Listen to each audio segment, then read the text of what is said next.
The following presentation is for mature audiences only. Who are you? He's a fine man. All hell is broken loose. He's a great broadcaster. He's a very powerful guy. Absolutely brilliant. Feared by men, adored by women. He's a smart boy. It's patriotic. It's no big deal. It's the end of the world. I might as well tell you now. He's a monkey. And how you doing, rockers and cockers? Welcome in to another edition of The Wyldeside with Eric Clark.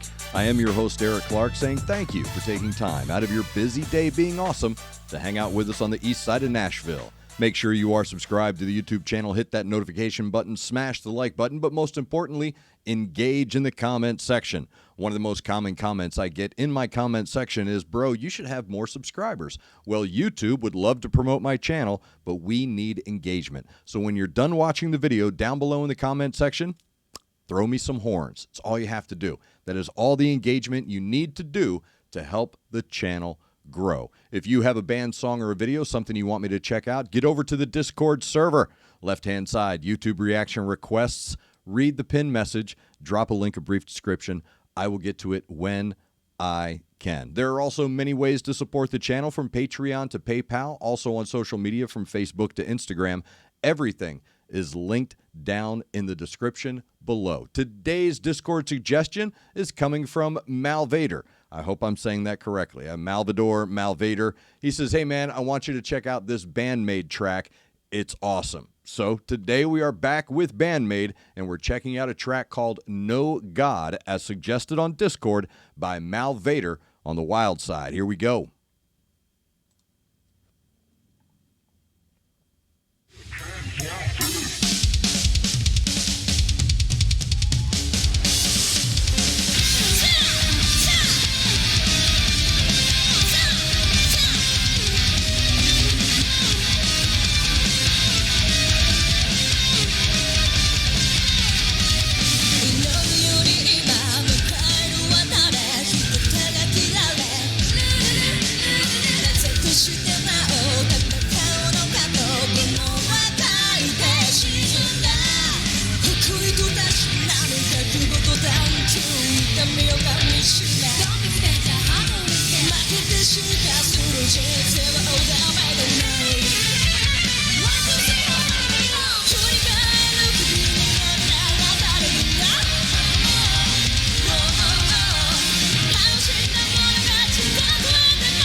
Soon as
That is BandMaid No God, as suggested on Discord by Mal Vader. Thank you very much for that suggestion. If you have a suggestion like Mal Vader, get over to the Discord server, left-hand side, YouTube reaction requests, read the pinned message, drop a link, brief description.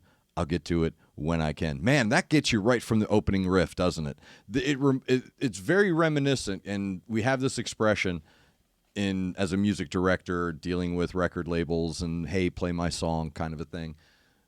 Don't bore us, get to the chorus. That's the expression. Don't bore us, get to the chorus. I don't need a 2-minute intro. Get to the meat of this sandwich because I've got 100 other songs I need to listen to today. Really smart move to come out with that catchy riff. Very reminiscent of like Anne Berlin's Feel Good Drag, Sponge with Plowed from Rotting Pinata, just, Lonely as the Night by Billy Squier. I could name 1,000 opening riffs that just catch you, and that's why it's called a hook, right? It sets, catches you, and you're in it for the rest of the time you're watching or listening to that track. The thing about BandMaid that sets them apart, I was just having this conversation about a week ago down in Florida with a family member about BandMaid and the fascination, and my brother and I are fans, we enjoy their music, etc. So somebody was like, well, what is your fascination? It's girls dressed as maids. And I made the point of saying, well, first off, that aesthetic, the dressed as a maid playing metal, we don't get it in the West.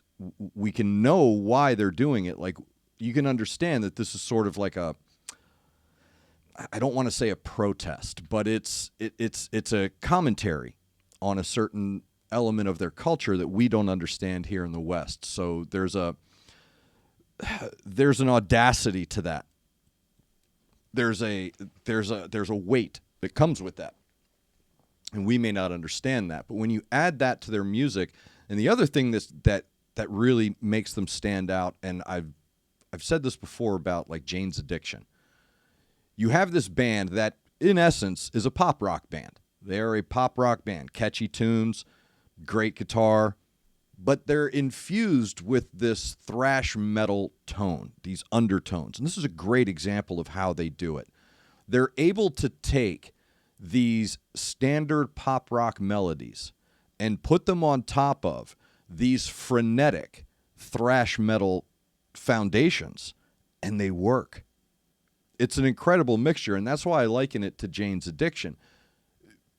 Anyone else wouldn't vibe, but there's this vibe that they have that is so unique to them that they make what would seem on paper to be counterintuitive. They make it work, they make it make sense, and everybody flows together on the same page. And that's very, very, very important that I say that. This song in particular was about two things, the drums and that bass line, Misa's bass line. I was watching her play bass, correct me if I'm wrong, but A, she's using a 5-string, and B, she does this thing that if you're not watching, you don't realize what's happening. She changes style in the song multiple times, and it creates a different ebb and flow in the bass line. She goes from picking with a pick to slapping with her, to plucking with her fingers to slapping, all in the same song. And each one of these styles, methods, contain their own color element, if you will. So even though the bass is a foundational tone in its dark blues and its purples, the way she's creating different tones with the style of play is shifting the colors within those same colors. So what might be a bright purple suddenly becomes a pulsating, more deeper purple, a more thicker tone, and then coming back into that clean pick, excuse me, goes back into this other tone. So really interesting and really unique how she's able to do that. I've not seen it too many other places where someone changes their style in the middle and does it. And here's what's so cool about these girls is that they all do everything with, the word is aplomb, just great ease. There's no they don't look like they're working. And that comes to my final point. I don't know what it is about American bands. I don't know if it's a hangover from the 90s when everybody was into gazing at the tops of their shoes and it was literally called shoegaze rock. I don't know if it's that hangover from the, I'm too cool to be here and be a musician, but I'm going to play my song anyway. There was like this 90s really weird vibe. I'm not from that world. I'm from the top down, comb in the back pocket, rock and roll, Camaro, fun rock. These girls bring that element, and that's very important to watch them enjoy what they're doing, because every one of their emotions that they're exuding on stage comes through in the sound. I tell people all the time, smile when you speak. You can hear a smile. Same thing here. It adds this extra element, this extra energy when you can watch each one of them not only enjoying the music that they're playing and performing on stage, but they are enjoying the pocket that they find themselves in. So while together on stage, they get it. They understand, yo, man, this is a vibe. We're really hitting all cylinders here. And it brings out this joy that you can see. Look, man, you listen to the drums and you would think that that would take like serious focus and concentration, which it does. But the way that she plays those drums makes it look effortless. And I really love Psyche's vocals. I've always loved her vocals. They're very diminutively dominating. I know it doesn't make sense. I've said it before in other videos about her vocals. She's got this really sweet flavor to the way that she carries her notes. There's a lilt, yet there's still thickness there. There's still great tone and great control. Nothing drops with Psyche, meaning she doesn't ramp, especially when you're watching live. She doesn't ramp into anything and she doesn't drop at the end. And that happens a lot with live singers. They'll into their lyric and then they'll at the end of the verse.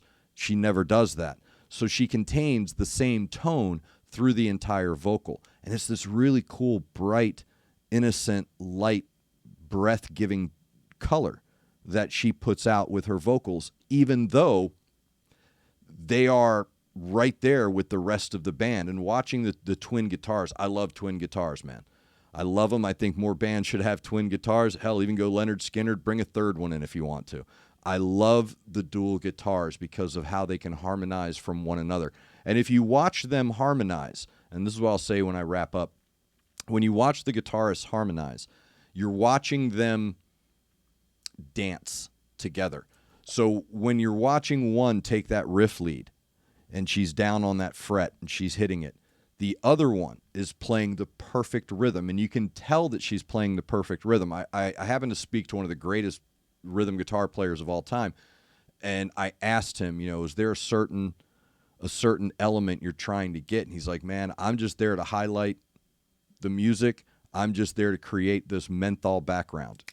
And I was like, oh, menthol, bro, that's what I'm looking to hear. That menthol sound, that minty sort of aftertaste that's kind of hanging out over here, so that the other one can nail those hammers and get that riff and set that hook for you. And then when they switch, the other goes back to that menthol fret work, and the other one is hammering down on low on the fret. So it's really cool how they harmonize back and forth with their instruments and their vocals and the whole vibe together. But again, this band never lets me down. They are the standard. They are the front runners in do that. You lead by example. That's the best way to lead. There you go. When people ask me, why are you fascinated? Why do you like them? Is it because they're girls dress? No. They prove every single performance that they have the bona fides to be that front-running pop metal band that is going to captivate any audience they play in front of.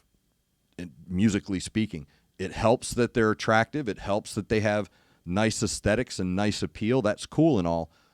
That's secondary. Talk to any of us that are into them. That's secondary, bro. That is totally secondary to what these young ladies do, because they do it well. They do it better than most. So thank you very much, Mal Vader, for that suggestion. If you like Mal Vader, have a suggestion, get over to Discord, my man. Don't forget, Every Saturday, we do our live reaction Saturdays. That is an opportunity for you to suggest a song during a live stream, and as long as it clears copyright checks, we will do a live reaction during a live stream for you. But that's all. If you were a member, if you were subscribed to the YouTube channel, you would know that, because you got to be subscribed, hit the notification button, smash the like button. But most importantly, we got to get this channel growing. So YouTube wants engagement. Let me know down below everything about BandMaid, No God, all of that. But most importantly, when you're done, throw me a horns emoji down in the comment section. That is all the engagement I'm looking to do, man. I put all this work into this video. The least you can do is throw me some horns down in the comment section. Again, thank you for taking time out of your busy day to hang out with us on the east side of Nashville. Make sure you're looking out for each other. Make sure you're looking out for your neighbor. Try to do at least one good thing a day. I am Eric Clark, and this is The Wyldeside.